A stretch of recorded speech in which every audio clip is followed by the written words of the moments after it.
Guys, I guess it's gonna be part 1.5 of the SE-R supercharged build. I didn't want to do it this way, but I guess I have to because huge shout out to Red Lion Racing, where you take payment from people knowing that you didn't have supplies to make the mounts, and now I'm stuck in a situation like this. So what happened was that the original mount, what I did, I window welded them, but I guess this one was just, it wasn't eBay mount because when I did my swap, so it is one that window weld didn't even bond properly, and as you can see, it's sagging. So that's what's holding me up. So I guess that's gonna be part 2. But in this episode, what we're gonna do is passenger side axle, because I broke that, and this side axle seal. So I'm probably gonna do this side first as it's easier. I'm probably gonna wait until my dad's awake, because he is taking a nap, to do this one, so I can just guide it in without smacking the axle seal and ripping it. So I'm just gonna do that now. What I'm probably gonna do first is look for a big drain pan so I can just catch all the fluid, because I know it's gonna drip, it's gonna make a mess, and it's gonna stink. So I'm gonna do that in the meantime. I'm gonna jack up the car and do my thing, and then get back with you guys when I have everything basically removed. So this is how we're looking. Just got the axle out. What you're gonna need, you don't need to use this, but I'm just gonna use it. It is gonna leak some gear oil. I'm gonna be using my axle pulley, and I have an axle seal installer. I'll go show you that in a second. Don't do this. What happened? I don't even have a jack stand right now. Infinity, I sold the wheels. I got no extra wheels. So this is this current situation I'm working with. I have no car at the moment, so I'm trying to get this going. So I'm gonna go pull the axle seal out and stuff now. So what I did, I just gave it a quick wipe down so there's no debris on there. So although you might be wondering why am I letting it drain out all the fluid, I have to do my other axle too. That side makes the most mess in my own experience. So that's what I'm doing, letting it drain out a little more. I have my axle seal installer I gotta go grab. You can use a socket, but honestly, I just don't want to do the double work, so I'm just using the right tools.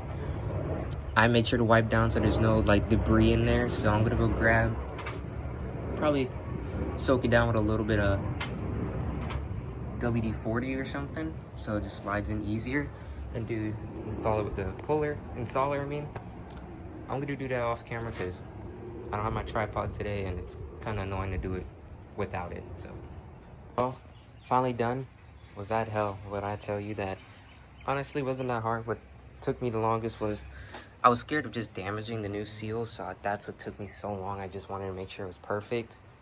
I put around the axle seal itself, an old head once told me, because it's not the first time I've had to do axle seal, so an old head told me, light coat of RTV, oil resistant ones, just skim it, do not put too much. That would just help it go in equal and stay flat, well, equal, flat, and then will help with any like imperfections on the metal.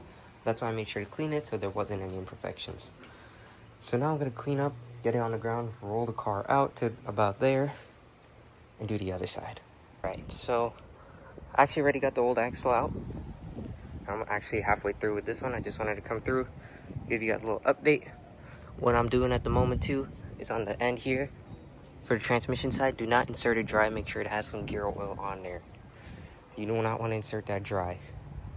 I'm gonna go do that, and then get back with you guys to reconnect this whole one side. So we're finally done. Now is to add the gear oil. You can do it from the fill port on the side here. The way I like to do it's either if you're a speed sensor car or not. Right down there should be a little cap with a 10mm bolt. Kind of see it. When I pull it out, I'll show you. Take a pair of vice grips, lock onto that little lip, and it pulls right out.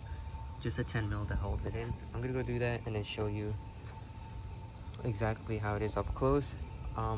From the graphs, well, the owner's manual said inch to an inch and a half from the top to fluid, if you get what I mean. So my finger is about an inch, so from here to here, my tip should be touching fluid once it's all the way full. I'm gonna do that off camera and then get back. So we're basically done. I had to remove my intake off to the side.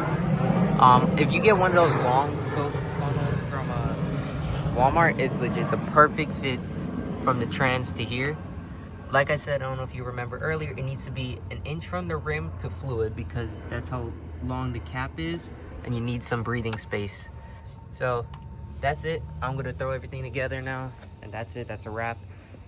I'll come back on the camera once everything is done. And now there's gonna be an extra part to the series due to the delay in the solid mounts. Right, and that's the wrap. Intake's all back together. Everything is cleaned up and everything down there. So next is the trans mount and this side passenger's mount. I don't think it's an issue at the moment. I'm just hoping that maybe with the LSD install that that original gasket got pinched for the axle seal. This axle was bad, so that's why I did do this side. Got my little assistant outside today. And I actually do have a new addition to the family. Her name is Misty. She's inside somewhere. I'll show you guys probably in part 3 once I get her more used to being outside and stuff. But thanks for watching. I'm gonna go driving it around and stuff off camera, but I'm hopefully and safely assume that was a job well done. Thanks for watching. Stay tuned for part 3.